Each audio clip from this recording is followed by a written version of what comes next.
Health is one of the most important things in life. I don't think there's a sick person alive who wouldn't exchange any material thing for good health. And if we lose our health, it can really encourage us to reevaluate our lives, how we live, and the things that matter most. This next story is a powerful reminder of that.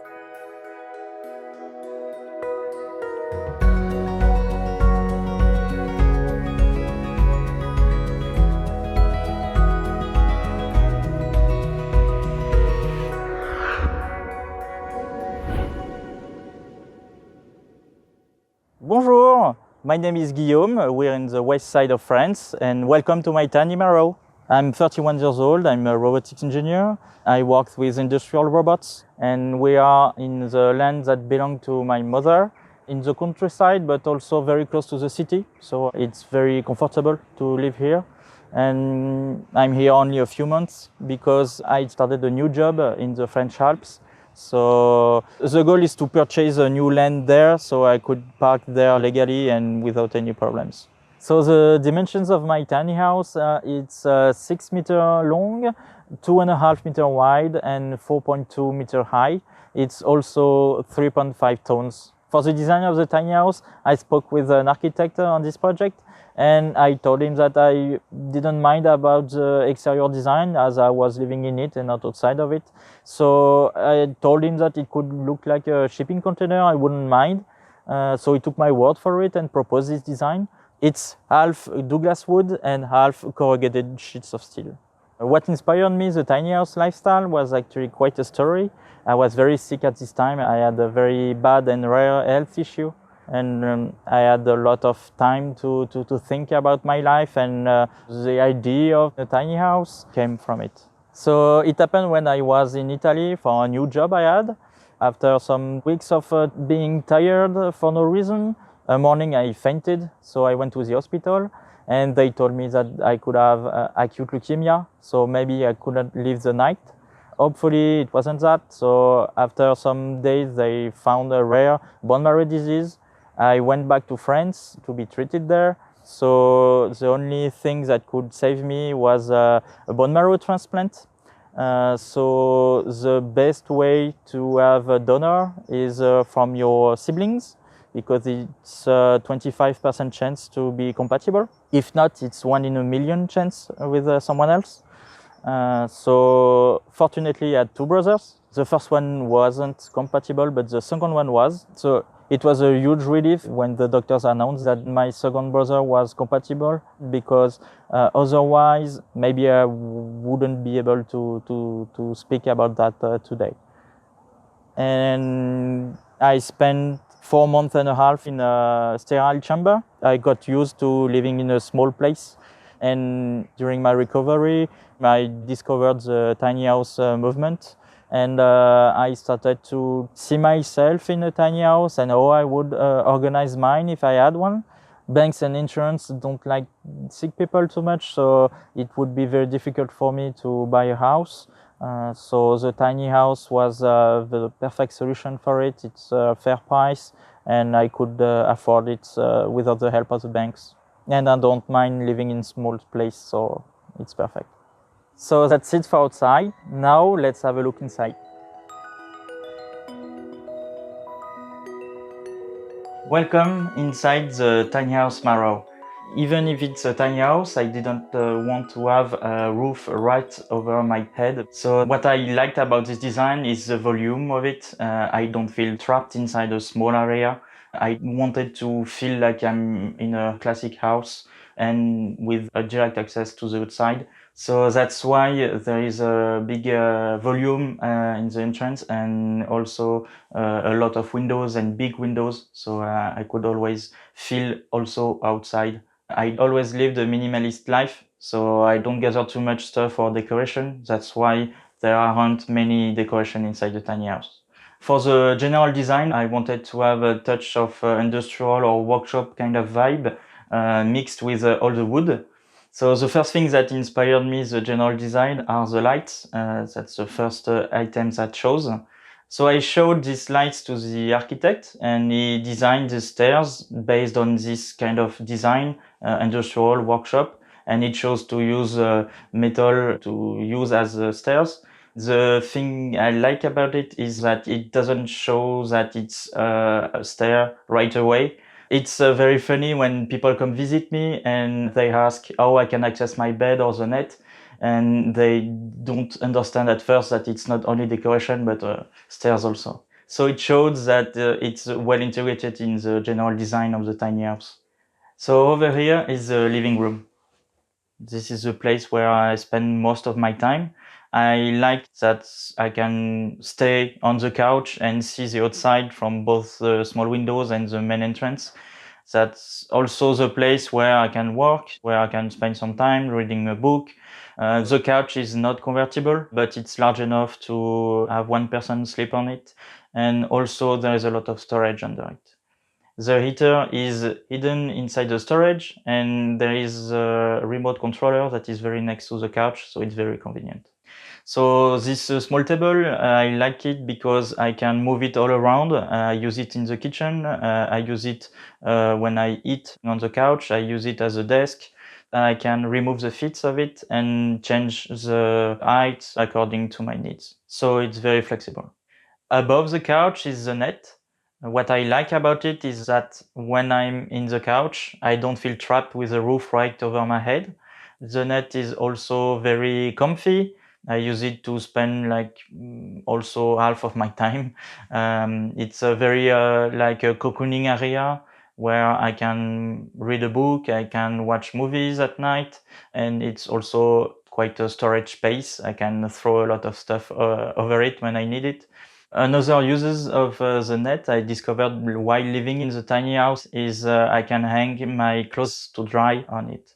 I didn't think that a comfy place like this could be as functional as it is. Some people can sleep on it if needed. So thanks to the net, we can have up to 5 people sleeping in the tiny house at one time. I added this stopper, so when I open the main door, it doesn't slam on the table under it. For sure, it's bright yellow, but it matches the general industrial design of the tiny house. Next, over there is the kitchen. I don't spend a lot of time in my kitchen, so it's very minimalist and it's enough for me. Cooking is not one of my passion, so my kitchen is very simple. It's a big sink, 2 burners, a mini fridge, and some storage.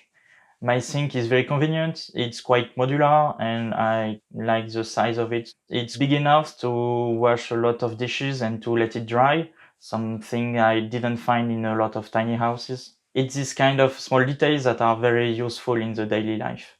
As I kept banging my head against the stairs while doing dishes, I added this foam protection. I don't have a kitchen hood, but I can open the window, so it's fine for me.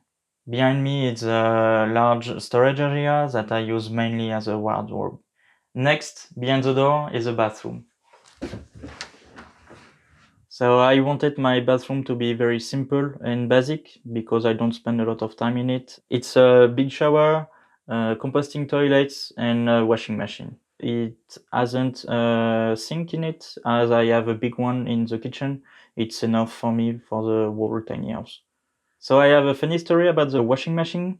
I wanted a washing machine that could dry also, and the particular model wasn't available in Europe at that time. So I ordered it from Korea, and a few months later it was available in Europe with French instruction. So I could have waited a bit and have it in French, but instead I learned some Korean. Okay, so now let's move to the bedroom. It's very simple also, as it's just a bed and some storage for my clothes. I have a window with no curtains, as all my tiny house is, so I can look outside when I'm going to sleep. I like having no curtains because I can live according to the outside cycle. I can feel like I'm sleeping outside and living outside at any time. So right now it's a single bed, but it has a space to have a double bed also. I've been living in the tiny house for 2 years now, and I love it. I discovered that the tiny house lifestyle was meant for me. It's a perfect balance between small place and huge volume, between outside and inside, between having my own place and living close to a group of people. So this tiny house cost me around 65,000 euros. So at first I wanted to build it myself, but the doctors told me that I couldn't because of my health. So I purchased it from the builder. I wouldn't change a thing. It was designed for my needs and my needs alone, so it's perfect for me. So right now I'm parked near my mom's house for a short time.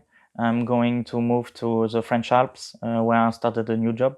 In the Alps, to start my new job, I'm renting a small apartment, but even if it's bigger than the tiny house, it feels smaller.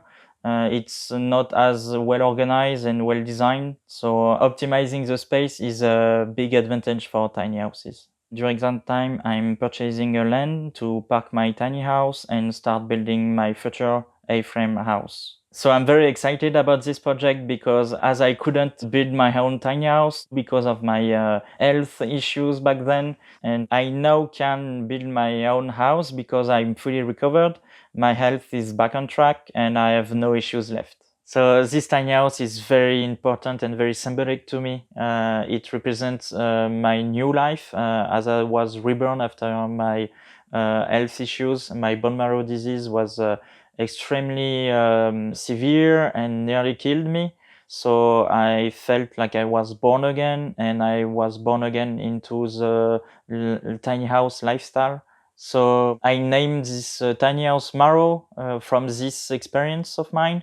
So if I haven't been sick, I wouldn't have discovered the tiny house lifestyle, and I probably still live in a small apartment in a big city like in Paris and live a lifestyle that doesn't really fit me. My little brother bone marrow donation saved me. I was very lucky that he was compatible to be able to give me some of his bone marrow. If he wasn't, I could have been dead, clearly. So I could have waited years to find someone compatible, and I could have died during this time. So I'm feeling very fortunate and lucky and very thankful. So since then, I'm trying to raise awareness about bone marrow disease and the bone marrow donation. Every bone marrow donation saves a life. There is not enough donors compared to the needs, and to enlist yourself, it's not complicated, it's not a difficult process, not invasive. You just have to register on the website and give a small sample of saliva. If you are compatible with someone, you will be contacted. If you don't want to do the donation, you can say no. So the majority of the donation is similar to the platelets donation, so it's not invasive and not painful. You can be sure that one donation means one life saved. A lot of people are waiting for donation, so a huge thank you to everyone that will register. Guillaume's story is so inspiring. Ultimately, it's a great reminder that our quality of life isn't determined by where we live. Yes, it matters, but whether we live in a tiny house or a mansion, ultimately what governs our quality of life, probably more than anything, is our health.